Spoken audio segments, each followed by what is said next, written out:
Hi! Welcome to village Siri cooking. ఈ ఛానల్‌ని ఆదరించిన ప్రతి ఒక్కరికి మా హృదయపూర్వక నమస్కారములు. ఇవాళ చాలా అంటే చాలా మంచి రెసిపీతో మీ ముందుకొచ్చాను. చాలా బాగుందండి.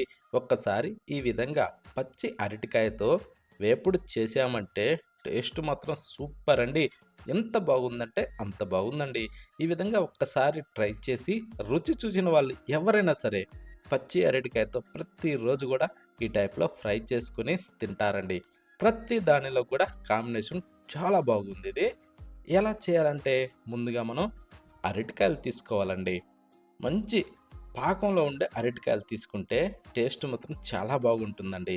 ఇలాంటి అరటికాయలేందంటే ఎక్కడ కనపడ్డా గానీ వదలొద్దండి. అంటే కొంచెం లేతగా ఉండేటివి కాకుండా దీనికి మాత్రం కొంచెం పాకంలో ఉండేవి తీసుకోవాలండి. ఇప్పుడు ఈ కాయలను తీసుకుపోయి ఒక 2 రోజులు గానీ ఇంట్లో దేని కిందన్నా అలా పెట్టామంటే పేపర్‌లో చుట్టి పెట్టినా గూడా 2 రోజుల్లో మాగిపోతాయండి. అలాంటి కాయలు తీసుకోవాలి. టేస్ట్ మాత్రం నంబర్ 1గా ఉంటుంది. ఓకేనా? కానీ ఈ విధంగా చేస్తే మనం దేనిలోకైనా సరే సూపర్‌గా తినేయొచ్చండి. ఇప్పుడు రసం పెట్టుకున్న దాని పక్కన ఈ పొడి దబ్బేసుకొని అలా తింటే టేస్ట్ ఎంత బాగుంటుందో తెలుసా? పచ్చడి చేసుకున్నా గానీ దాని పక్కన ఇది నంజుకొని తింటే అంత బాగుంటుందండి. అందుకనేసే ఈ టైప్‌లో మాత్రం ప్రతి ఒక్కరు ఖచ్చితంగా ట్రై చేసి చూడండి. ఏది చేసినా దాని పక్కన మాత్రం కాంబినేషన్ సూపర్‌గా ఉంటుందండి.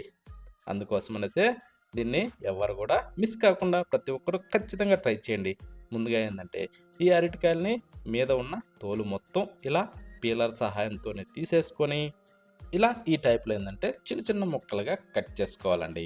ఓకేనా? కొంచెం పెద్దగా అవసరం లేదు. కొంచెం చిన్న చిన్న ముక్కలుగా ఉంటే సింపుల్‌గా ఫ్రై అయిపోతాయి. మనం తినేటప్పుడు గూడా నోట్లో పెట్టుకోగానే అలాగే కరిగిపోతాయండి. అందుకోసమనేసే ఇలా చిన్న చిన్న ముక్కలుగా అంటే హాఫ్ ఇంచ్ సైజు ఇంకా చిన్నగైనా గూడా పర్వాలేదు. అలాంటి సైజులో మనం కట్ చేసి రెడీ చేసి పెట్టుకోవాలి. ఈ అరటికాయనేందంటే తోలు తీసిన తర్వాత మనం కడిగే అవసరం లేదండి. ఓకేనా? కాకపోతే నలుపుకు వచ్చినట్టు అనిపిస్తాయి కానీ ఏమి కాదండి. ఇవి కట్ చేసిన వెంటనే మనం ఒక బౌల్‌లోకైతే వేసేసుకుందాం. వేసిన తర్వాత ఇప్పుడు మనం ఏం చేయాలంటే దీంట్లో చిటికెడంటే చిటికెడు పసుపు దీంట్లో వేసుకోవాలండి. ఓకేనా? ఈ పసుపు వేసిన తర్వాత మరొక చిటికెడు సాల్ట్ గూడా వేసేసి దీన్ని బాగా కలుపుకోవాలండి. అంటే మనం ఈ ఉప్పు, పసుపు ఈ 2 గూడా ఈ ప్రతి ఒక్క ముక్కకి బాగా పట్టే విధంగా మనం ఇలా కలుపుకొని, ఇంకా వీలైతే ఇలా ఎగరేసుకుంటే ఏందంటే, ప్రతి ముక్కకు గూడా ఈ ఉప్పు, పసుపు అన్నది బాగా అతుక్కుంటుందండి. ఓకేనా? ఈ టైప్‌లో మనం ఎగరేసుకోవాలి. ఇలా ఎగరేసుకుంటే చూడండి ప్రతి ముక్కకు గూడా ఈజీగా, సింపుల్‌గా ఇలా అతుక్కుంటుంది. ఇప్పుడు దీన్ని దాదాపు ఒక 10, 15 నిమిషాలైతే ఊరబెట్టుకోవాలండి మూత బెట్టి. అప్పుడు బాగా మగ్గిపోద్ది. ఇప్పుడు స్టవ్ ఆన్ జేసి ఒక ప్యాన్ అయితే పెట్టుకొని, దాంట్లో ఒక 2 గంటెలు ఆయిల్ వేసుకుందాం.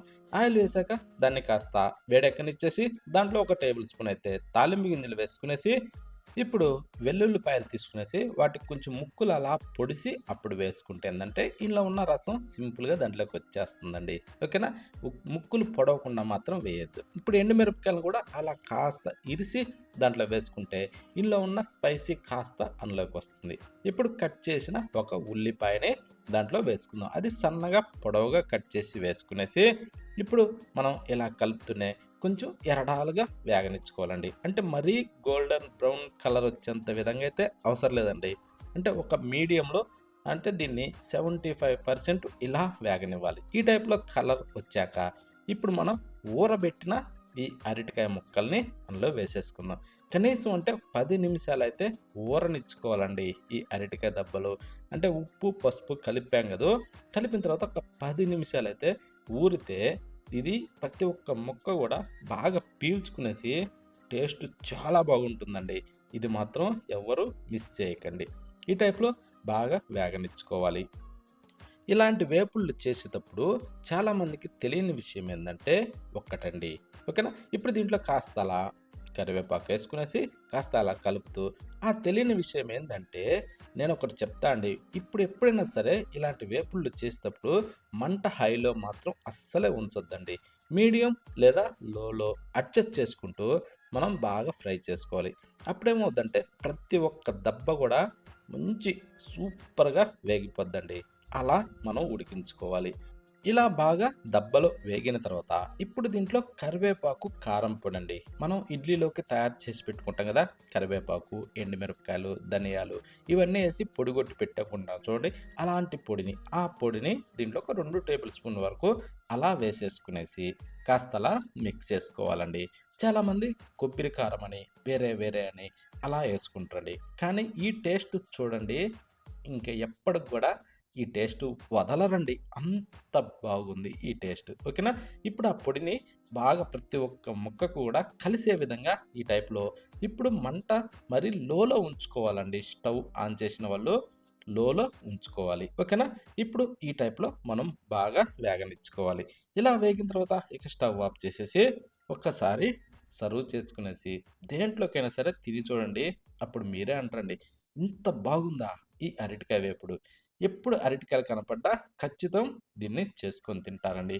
వేడి వేడి అన్నంలోకి సాంబార్ వేసుకున్న, పప్పు వేసుకున్న, రసం వేసుకున్న, పచ్చడి చేసుకున్నా గాని దాని పక్కన ఇది వేసుకొని తిని చూడండి. సూపర్ అండి.